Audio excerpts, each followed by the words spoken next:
Audio video clear है अक्षित? Yes, sir. Am I audible and visible? Yes yes yes. तो Hello. चलिए फिर Okay. Interview की शुरुआत करते हैं। तो सबसे पहले अक्षित, हार्डली कॉन्ग्रेचुलेशंस, आपका जो स्कोर है GATE 2023, 21 rank, all India rank 21, electrical branch. तो आज मैं देख रहा था इलेक्ट्रिकल ब्रांच में जो गेट स्कोर है बहुत कम है, यानी पेपर बहुत ज़्यादा टफ था। तो सबसे पहले मैं आपसे पूछना चाहूँगा हाउ यू आर फीलिंग, और इस टफ पेपर को आपने क्रैक कैसे किया? Sir, thank you so much, first of all, for giving me such opportunity to share my experience about the gate. And sir, definitely, as you said, the score is very less as compared to the last years. In fact, my rank is 21, but still my score is 896, which itself shows that score has drastically fallen.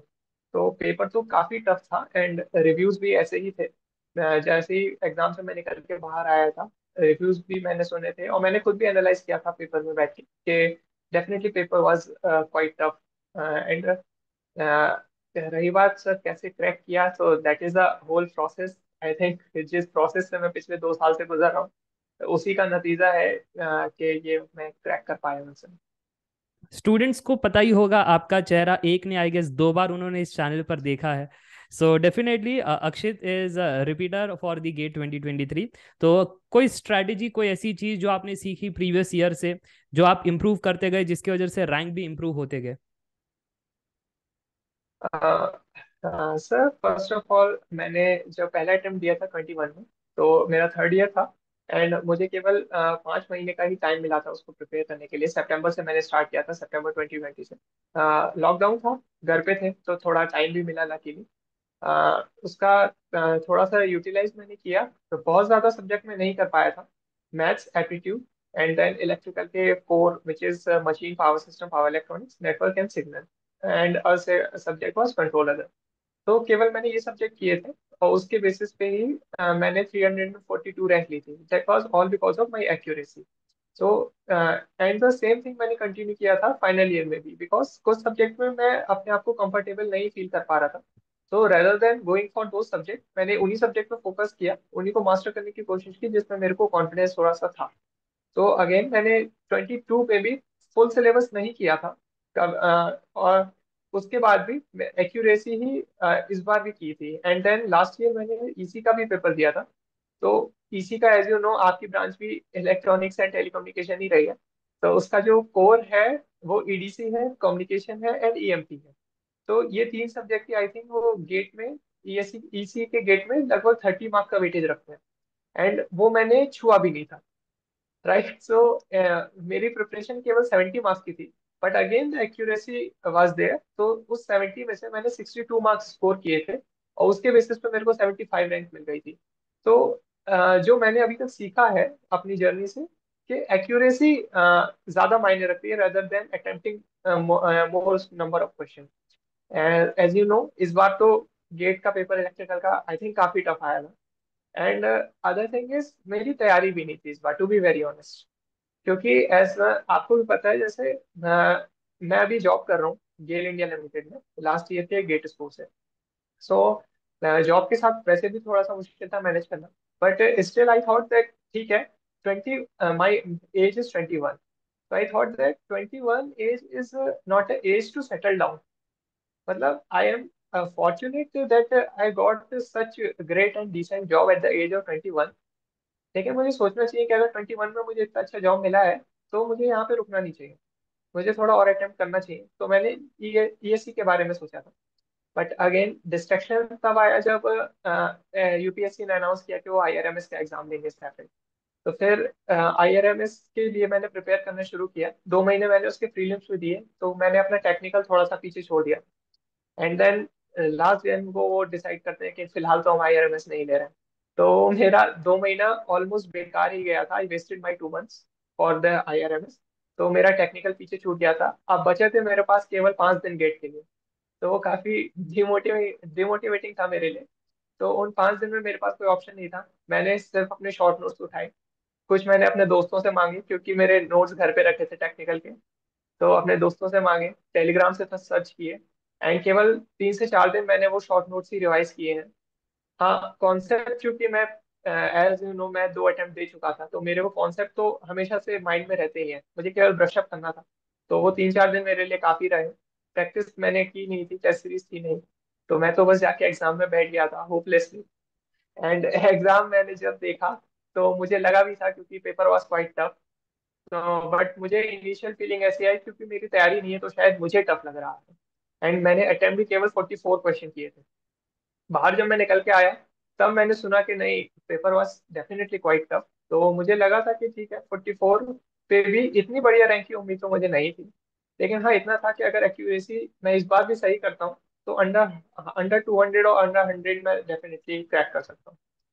But by god grace 21 rank आई है, इसका तो मैंने सोचा भी नहीं था। It was beyond the imagination. तो ये काफी यूनिक मुझे सुनने मिल रहा है दैट आपकी एज 21 है और एज 21 पर आप ऑलरेडी गेल इंडिया पर बैठ चुके हो।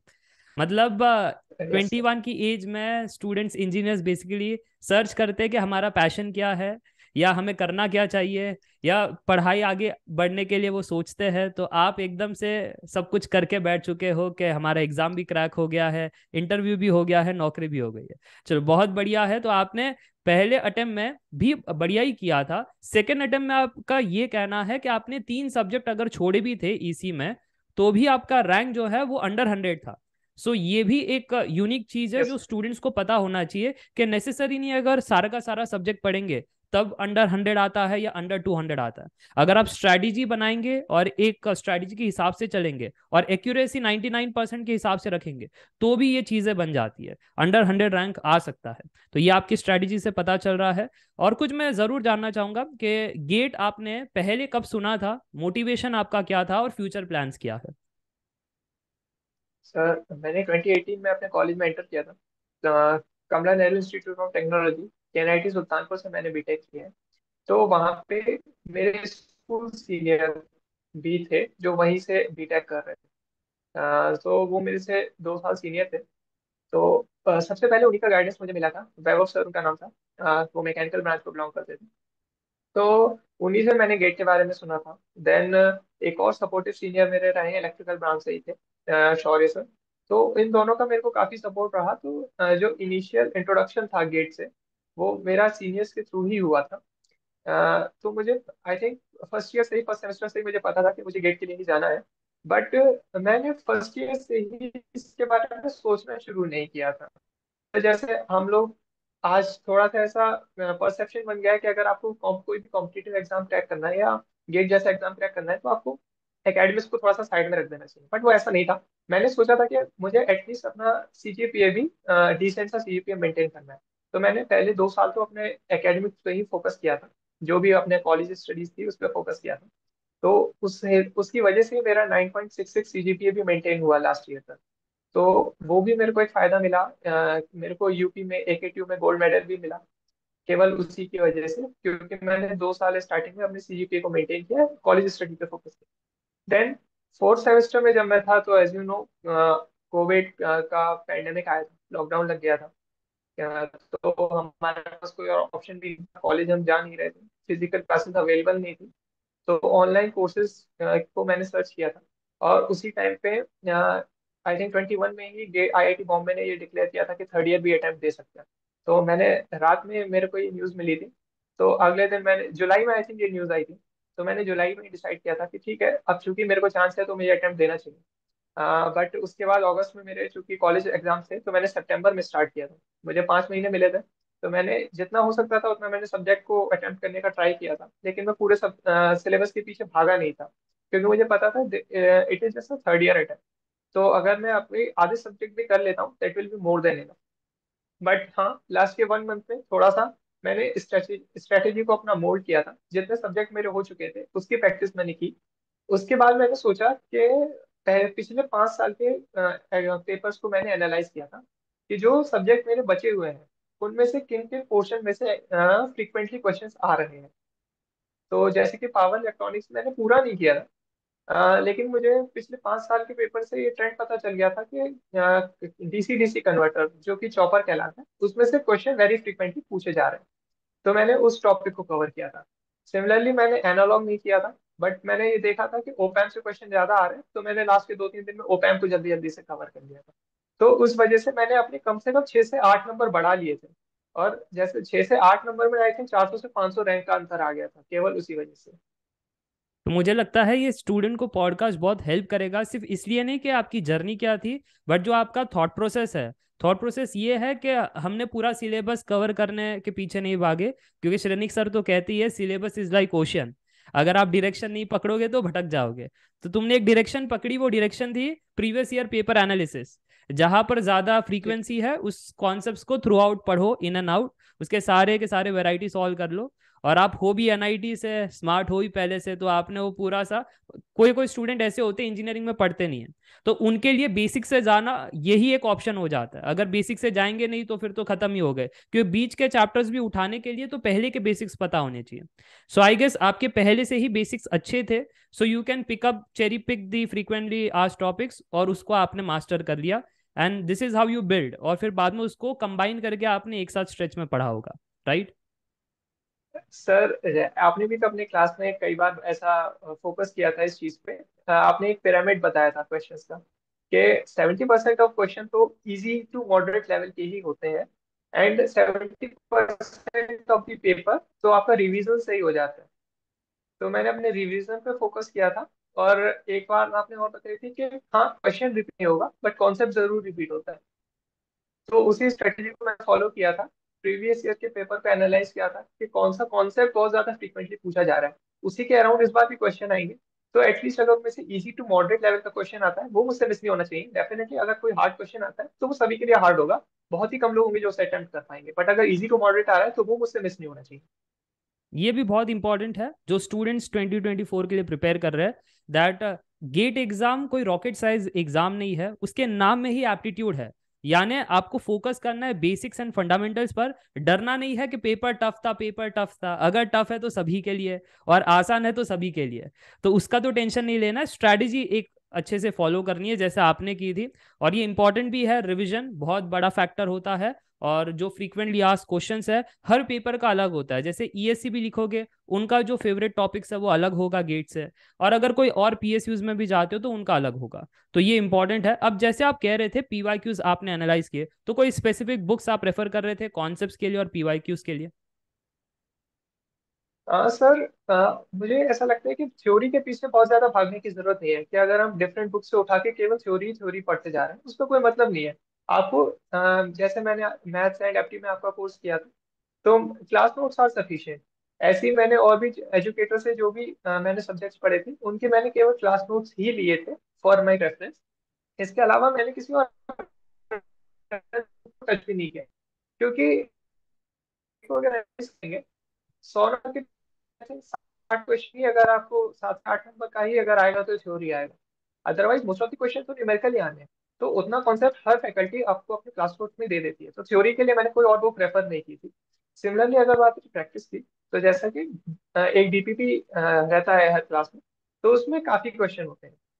जैसे आपने कोई क्लास में कॉन्सेप्ट किया, इमिडिएटली क्लास के बाद आपको उसने एक बार रिवाइज कर लिया, और जो भी डीपीपी थी उस दिन की उसके क्वेश्चन आपने एक बार लगा लिए, तो वो कॉन्सेप्ट आपके अंदर बिल्ड हो गया। बाकी वो रिवीजन के लूप में चला जाएगा तो फिर वो आपके हैबिट में आ जाएगा। एंड रही बात एक स्ट्रक्चर्ड प्रैक्टिस की, तो उसके लिए मैंने केवल सिर्फ और सिर्फ पीवाईक्यू की थी। इसके अलावा मैंने कोई और वर्कबुक नहीं उठाई थी, कोई और प्रैक्टिस बुक नहीं उठाई थी, क्योंकि मुझे लगा था कि कभी कभार प्रैक्टिस बुक में कॉम्प्लेक्सिटी को बढ़ाने के लिए सिर्फ और सिर्फ वैल्यू को वो कॉम्प्लेक्स कर देते हैं और ज्यादा कुछ नहीं करते हैं। जबकि गेट आपके से वैल्यूज के को कॉम्प्लेक्स क्वेश्चन नहीं पूछेगा, वो कॉन्सेप्ट में आपको थोड़ा सा फंसाने की कोशिश करेगा। तो मैंने सोचा था कि अगर मेरे को गेट का एग्जाम देना है, तो आई थिंक मेरे को केवल वही क्वेश्चन पूछे प्रैक्टिस करने चाहिए जो एक्चुअली गेट में पूछे जाते हैं। बिना वजह के प्रैक्टिस करने का कोई जरूरत नहीं था, तो मैंने सिर्फ पीवाईक्यू किए थे। हाँ, कुछ जो कॉमन सब्जेक्ट थे उनमें मैंने ईसीई के भी पीवाईक्यू किए थे, बट मोस्टली मैंने पीवाईक्यू पे ही रिलाई किया था। And the main thing was revision. मतलब मैंने बहुत ज्यादा ऐसा नहीं कि हर बुक के पीछे भाग रहा हूँ, एक ही मैंने सोर्स फॉलो किया था लेकिन उसको रिवाइज मैंने बार बार किया था। उसके बाद टेस्ट सीरीज का अपना एक इम्पोर्टेंस होता है, लेकिन मैं यही कहना चाहूंगा कि टेस्ट सीरीज के मार्क्स को एक रेफरेंस नहीं मानना चाहिए, क्योंकि आपको बहुत ज्यादा कोरिलेशन नहीं मिलेगा टेस्ट सीरीज के मार्क्स में एंड एक्चुअल गेट के मार्क्स में। इस बार तो चूंकि मैंने मेरे पास मैंने कहा जैसे टाइम नहीं था, तो मैंने एक भी टेस्ट नहीं लगाया था। एंड उसका मुझे थोड़ा सा नुकसान भी हुआ, क्योंकि मैं टाइम मैनेजमेंट नहीं कर पाया और मेरे 4 से 5 क्वेश्चन अटेम्प्ट करने को रह गए इस बार भी। अगर एटलीस्ट मैं वो अटेम्प्ट करता तो शायद मेरी टॉप 10 में भी रैंक आ सकती सिंगल थी। डिजिट। लेकिन उसका कोई रिग्रेट नहीं है, क्योंकि मेरे पास टाइम नहीं था। जितना टाइम था आई थिंक मैंने उसमें अपना बेस्ट दिया। बट टेस्ट सीरीज का यही है कि मोटिव होना चाहिए कि आप अपने, सबसे पहले टाइम मैनेजमेंट, कि आप 3 घंटे में इस एग्जाम को कवर करना और एक बार रिवाइज करना, वो आप अपना एक टाइम मैनेजमेंट बिठा लें, वो ज्यादा इंपॉर्टेंट है। And the other thing is कि एक टेस्ट एनवायरनमेंट जब आपके पास आ जाता है तो आपका ब्रेन उस तरह से काम करता है। And the third thing is कि आपको अपनी गलती एनालाइज करनी है। आप जितना ज्यादा प्रैक्टिस में गलती कर लेंगे, आपके एक्चुअल एग्जाम में गलती करने के चांसेस कम हो जाएंगे, क्योंकि सिली मिस्टेक्स तो वही रहती है। आप 2 into 2 को 5 लिख देंगे, बस यही सिली मिस्टेक हो सकती है। तो उस तरह की सिली मिस्टेक्स अगर आप पहले ही करके जाएंगे 10 से 12 मॉक टेस्ट में, तो आपको पता चल जाएगा, एटलीस्ट वो मिस्टेक्स आप रिपीट नहीं करेंगे। तो अपनी गलतियों को एनालाइज करिए, अपना टेस्ट दीजिए, उसके बाद रिजल्ट आने के बाद 1 घंटा बैठ के उसको सोचिए कि क्या गलती की है। जो क्वेश्चन नहीं बने उसको एक बार देखिए। लेकिन उसके नंबर्स को बहुत ज्यादा अपने आप को डिमोटिवेट करने की जरूरत नहीं है। अगर आप अच्छा स्कोर कर रहे हैं that is well and good, but अगर आप नहीं भी कर रहे हैं तो उसको इम्प्रूव करने की कोशिश कीजिए। बिकॉज अगर आप उसके बारे में सोचते रहेंगे उससे भी कोई खास फर्क नहीं पड़ने वाला है, जब तक आप उस पर काम नहीं करेंगे। तो रेदर देन बीइंग डिमोटिवेटेड, सोचिए कि आप इसे इम्प्रूव कैसे कर सकते तो ये भी एक काफी इंपॉर्टेंट रहेगा स्टूडेंट्स के लिए जानना कि टेस्ट सीरीज का कोई कोरिलेशन नहीं होता है गेट से। और इस बार तो आपने मतलब प्रैक्टिकली देख लिया, ऐसा कोई पेपर आपने नहीं लिखा होगा आपके टेस्ट सीरीज में जो गेट 2023 इलेक्ट्रिकल का था। मुझे लगता है आसपास भी नहीं रहेगा वैसे पेपर कोई। हैं। बिल्कुल नहीं सर। हाँ, तो ये बहुत ही इंपॉर्टेंट है और रेडी रहना चाहिए 3 पेपर्स के लिए। कभी बहुत ही आसान पेपर आएगा तो 1-1 मार्क का कंपटीशन होगा, कभी मॉडरेट आएगा तो उस हिसाब से मॉडरेट होगा, और कभी बहुत ज्यादा टफ आएगा जो इस बार हमें दिखाई दिया। आई गेस 2014 में भी एक बार ऐसा हुआ था, और 2018 में टेलीकॉम के साथ ऐसा हुआ था कि बहुत टफ पेपर आ गया था। तो ऐसे हमें कभी कभी ऐसे बम दिखते हैं आईआईटी से। तो ये इस साल इलेक्ट्रिकल वालों पे फूटा है ये। वैसे मैं आपसे एक और चीज जानना चाहूंगा। आप तो एक बार गेट क्रैक कर चुके, अब तो पीएसयू में हो, तो पीएसयू से रिलेटेड क्वेश्चन है कि सबसे पहले पीएसयू में तो गेट स्कोर गेट रैंक दोनों देखा जाता है। दूसरा, तो आपका जो इंटरव्यू था वो कैसा था, और अब जब आप पीएसयू के अंदर हो गेल इंडिया के अंदर, तो वो एक्सपीरियंस कैसा है वर्क लाइफ के बारे में अगर आप बता सको तो। सर ओके ठीक है, तो स्टार्टिंग से मैं शुरू करता हूँ। सबसे पहले जो पीएसयू होते हैं जनरली वो केवल 1 साल का ही गेट स्कोर लेते हैं, तो वो जनरली रैंक के बेसिस पर होता है। कुछ पीएसयूज हैं जैसे डीआरडीओ है, बीएआरसी है, वो 3 साल की गेट स्कोर लेते हैं, तो वो फिर स्कोर मैटर कर जाता है वहाँ पे। तो सबसे पहले मेरा जब गेट का रिजल्ट आया था उसके बाद मैंने कोप पोर्टल पे अपने आप को रजिस्टर किया था। काउंसलिंग हुई थी, उसमें मेरे को आईआईटी दिल्ली में इंटीग्रेटेड इलेक्ट्रॉनिक सर्किट की ब्रांच मिल गई थी। वो मेरी फर्स्ट प्रेफरेंस भी थी, क्योंकि आईईसी एंड वीडीटीटी ये दो वहाँ की टॉप मोस्ट ब्रांचेस हैं इलेक्ट्रिकल डोमेन। तो आईईसी मेरे को मिली थी, मैंने उसे एक्सेप्ट किया था। एंड एक हफ्ते तक मैं आईआईटी दिल्ली में था, 3 क्लासेस मैंने की थी। फिर उसके बाद सबसे पहला मेरा रिजल्ट आ गया था इंस्टीट्यूट ऑफ प्लाज्मा रिसर्च। मैंने BARC Bhabha atomic research centre का इंटरव्यू दिया था, एंड उसमें मेरा सिलेक्शन हुआ था। तो उसके through IPR institute of plasma research Ahmedabad में है, उसमें मेरे को साइंटिफिक ऑफिसर की पोस्ट ऑफर हुई थी। तो वो मेरा सबसे पहला ऑफर था, जॉब ऑफर जो मुझे आया था। तो I was fortunate enough to get such decent job. हालांकि मैंने उसको ज्वाइन नहीं किया था, क्योंकि इमीडिएट बाद मेरे को इंजीनियर्स इंडिया लिमिटेड से कॉल आ गया था। तो मैंने E I L P S U join किया था। I was there for 28 days. उसके बाद फिर गेट का रिजल्ट आ गया, गेल का सॉरी। तो फिर उसके बाद मैंने गेल ज्वाइन किया था। तो उसके बाद भी कई रिजल्ट आए हैं, जैसे अभी recently NTPC, airport authority of India, IOCL वगैरह, इन सब का भी रिजल्ट आया है। पॉजिटिव रिजल्ट आया है, बट अभी फिलहाल तो मैं गेल में ही सर्व कर रहा हूँ। एंड अब रही बात इंटरव्यू की, तो सबसे आई थिंक डिफिकल्ट इंटरव्यू जो माना जाता है टेक्निकल डोमेन में दैट इज बीएआरसी। मतलब उसके नाम का भी हम लोगों में थोड़ा सा डर रहता है कि बीएआरसी का इंटरव्यू है। और वो ड्यूरेशन भी थोड़ी सी ऐसी रखते हैं, हम जब सुनते हैं कि 1.5 घंटा का इंटरव्यू होता है। तो डेफिनेटली थोड़ा सा डर तो रहता ही है। मैं जब पहली बार गया था तो बॉम्बे में गया था, तो एक दिन पहले मेरे फ्रेंड का इंटरव्यू था। मैंने उससे पूछा, उसका भी ड्यूरेशन लगभग 1.25 घंटे रहा था। तो मैं डर गया था कि यार 1.25 घंटे 1.5 घंटे में तो आई थिंक इतना मैंने कुछ नहीं पढ़ा है कि मैं 1.5 घंटा वहां पे उनको फेस कर पाऊंगा। बट मैं अगले दिन सुबह गया। इंटरव्यू काफी अच्छा रहा था आई थिंक। पैनलिस्ट सबसे पहले पहले तो वो अपने फेशियल एक्सप्रेशन आपको कोई बहुत ज्यादा दिखाते नहीं है। बट जैसे जैसे मैं मेरा इंटरव्यू एंड हुआ, उनके फेशियल एक्सप्रेशन भी काफी पॉजिटिव हो गए थे मेरे लिए। एंड दो तीन क्वेश्चन ऐसे थे जिनको मैंने सोचा कि मैंने काफी अच्छे आंसर किए हैं। हालांकि ऐसे भी क्वेश्चन थे जो मैं नहीं कर पाया था, और वो हर इंटरव्यू में होते हैं, तो वहाँ पे ऑनेस्टली उसको एक्सेप्ट करना ज्यादा अच्छा रहता है। देन उसके बाद मैंने दो तीन इंटरव्यूज और भी दिए हैं। हर पीएसक्यू का अपना इंटरव्यू प्रोसेस होता है, तो मैं उन सभी से गो थ्रू हुआ था। गेल का भी इंटरव्यू सर, गेल का इंटरव्यू की ड्यूरेशन भी 20 से 25 मिनट थी। उसमें भी सबसे पहले तो बेसिक इंट्रोडक्शन ही पूछा जाता है, फैमिली बैकग्राउंड के बारे में पूछा जाता है। अ, उसके बाद उन्होंने कुछ टेक्निकल डोमेन के क्वेश्चन पूछे थे, थोड़े बहुत एचआर के हॉबीज वगैरह के क्वेश्चन पूछते हैं। एक दो क्वेश्चन टेक्निकल का बहुत अच्छा था, उसका मैंने आंसर किया था। एंड आई थिंक वो ही जो एक से दो क्वेश्चन ऐसे पूछते हैं, अगर आप उसको गो थ्रू कर जाते हैं, वही आपकी आई थिंक डिसाइडर होता है। तो एक से दो क्वेश्चन ऐसे थे वहाँ पे टेक्निकल डोमेन में जो काफी अच्छे क्वेश्चन थे, एंड मैंने उसका आंसर काफी हद तक कर दिया था। तो वो दोनों इंटरव्यू में मेरे काफी अच्छे रहे, उसी के बेसिस पे मेरे को गेल इंडिया लिमिटेड ऑफर हुआ था। एंड रही बात जॉब की, तो फिलहाल 1 महीने की तो ट्रेनिंग प्रोसेस था जो नोएडा में रहते हैं। उसके बाद हमें ऑन द जॉब ट्रेनिंग पे पोस्ट किया गया था। मैं फिलहाल मध्य प्रदेश में हूँ, एमपी में। यहाँ पे गेल विजयपुर का एक प्लांट है, तो मुझे पाइपलाइन डिपार्टमेंट को अलॉट किया गया है। तो पाइपलाइन डिपार्टमेंट में तो वैसे पाइपलाइन की इंटीग्रिटी को मैनेज करने का ही काम रहता है। तो overall definitely is a decent job. Package भी, मतलब सबसे ज्यादा मोटिवेशन बच्चों को सबसे पहले पैकेज के लिए रहता है। तो पैकेज भी ठीक ठाक है, नो इशू अबाउट दैट। एक सेकेंड, ठीक डिसेंट ठाक जॉब का है जरा वहाँ अगर पे आप सही। सीटीसी के टर्म्स में नंबर बता दो तो स्टूडेंट्स को भी पता चले वो ठीक ठाक। Sir I think official number is 22 to 23 lakh per annum, विच हाँ, इज द तो ये सीटीसी। आप बट कम्युनिटी जरा कमेंट करके बताना, ये अक्षित इसको ठीक ठाक कह रहे हैं तो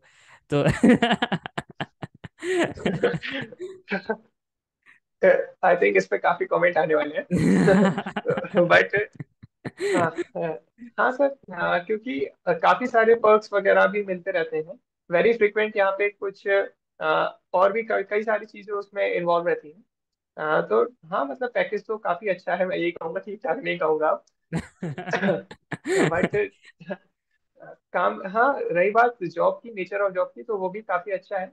अ, इसमें कई सारे तरह के डिपार्टमेंट हैं। अगर आप प्लांट में रहते हैं तो आपको प्लांट मैनेजमेंट करना का काम रहता है, हर डिपार्टमेंट का अलग अलग काम रहता है। मेरा पाइपलाइन में है तो थोड़ा फील्ड जॉब भी मेरा रहता है। तो वो एक डायनामिक अप्रोच भी आपके अंदर बिल्डअप हो जाती है जब आप लोगों से, पब्लिक से डील करते हैं। हाँ जी सर, यही एक्सपीरियंस है फिलहाल तो। ओके, तो कितने आवर का काम रहता है और मंडे टू संडे में वर्किंग आवर्स कितने होते हैं, और किस प्रोजेक्ट पे अभी आप काम कर रहे हो गेल में?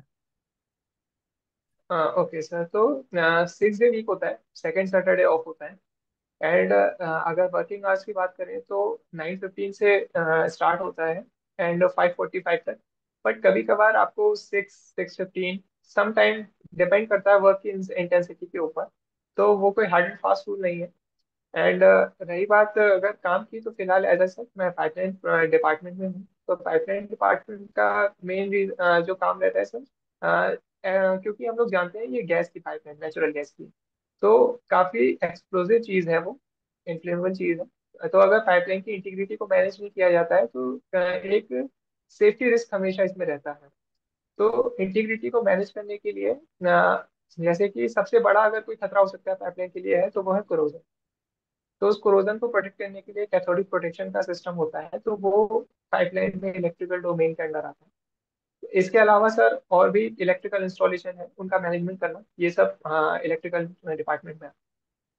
ओके, तो मतलब वर्किंग शीट आपने बता दी, और आप किस अभी रिसेंटली आप किस में काम कर रहे हो वो आपने बता दिया। So are you happy with the GAIL India, या फिर कुछ कंप्लेंट्स भी है?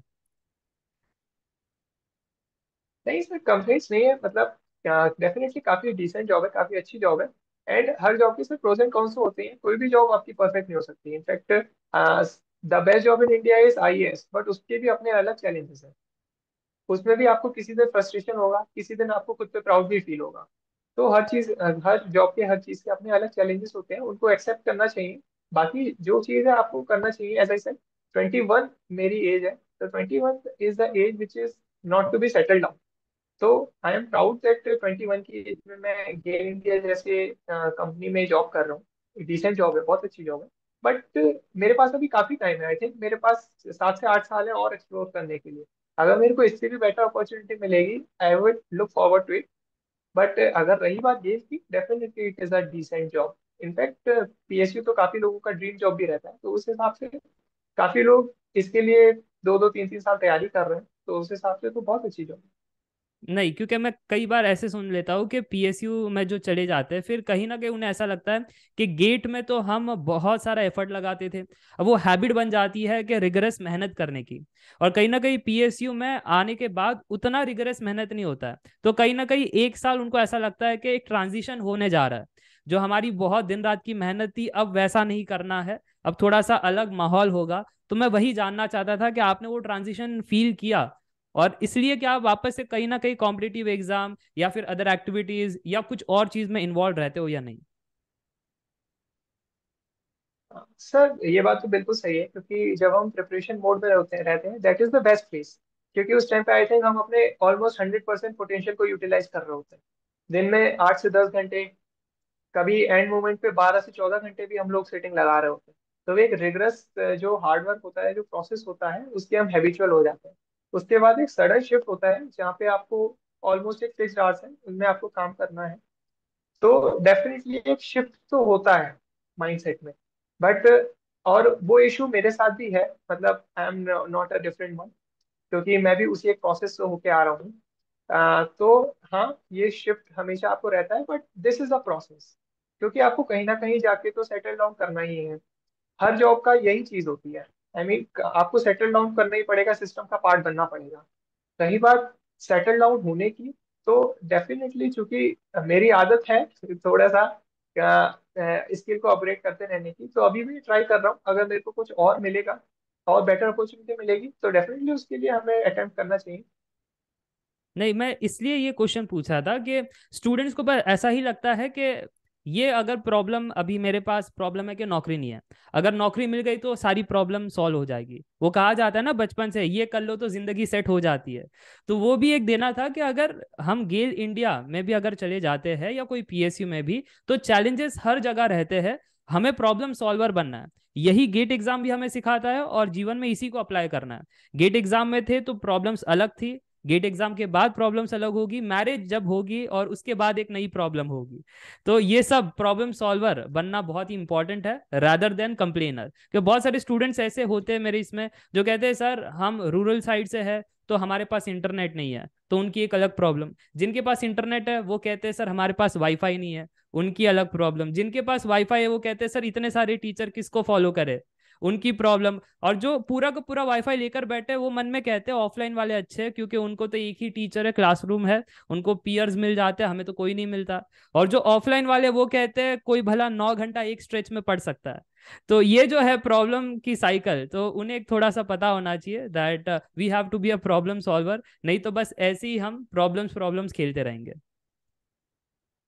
सर प्रॉब्लम तो खैर हर समय रहेगी। इनफैक्ट जब आप जॉब में जाएंगे, तो हाँ, आई थिंक आप इस प्रिपरेशन के फेज को ही याद करेंगे कि this this was the best phase of your life.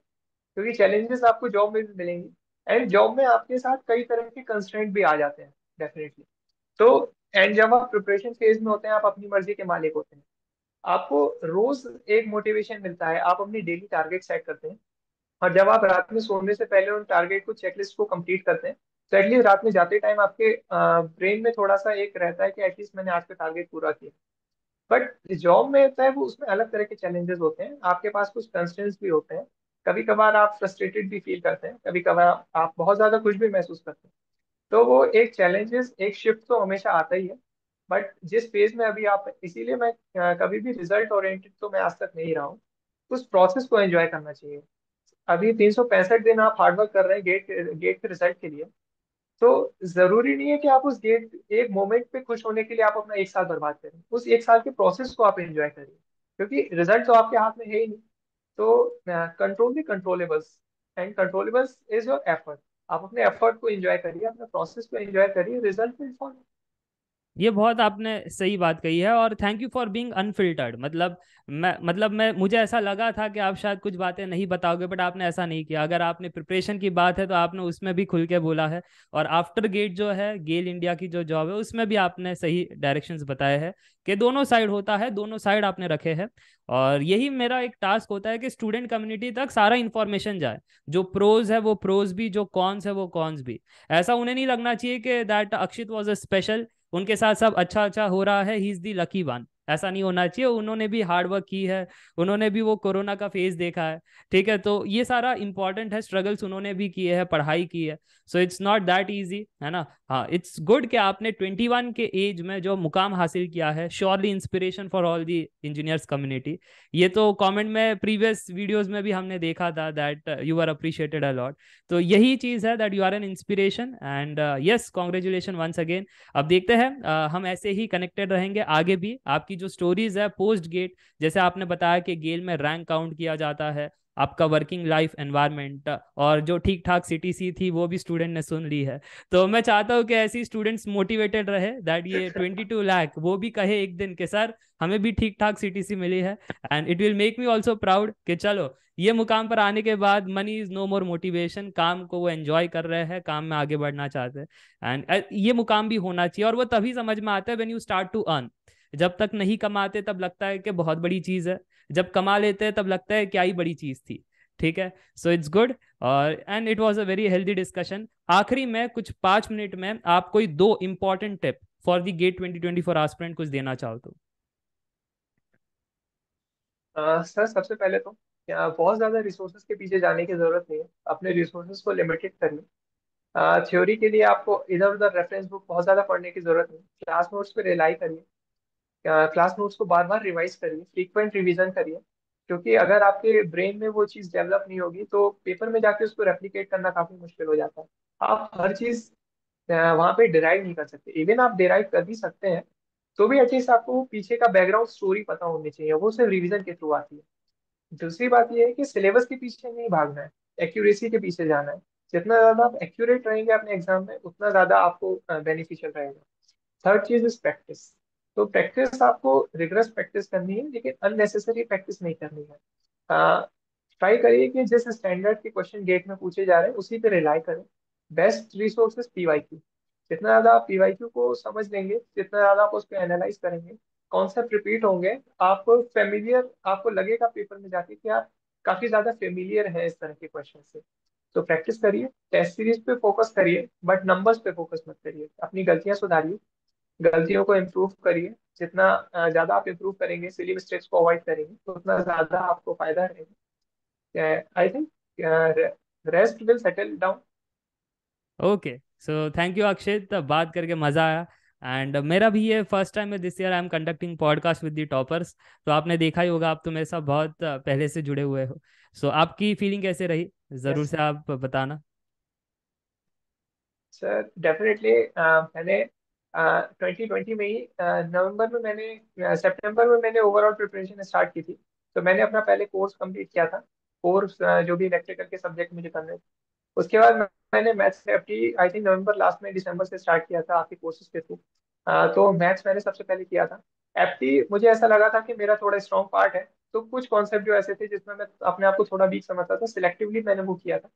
And maths में काफी सारे कॉन्सेप्ट मैंने आपसे सीखे, ट्रिक्स भी सीखे, टेक्निक्स भी सीखी। उसके अलावा थोड़ा बहुत मैंने HUL, पीडीलाइट, आईटीसी के बारे में भी सीखा है।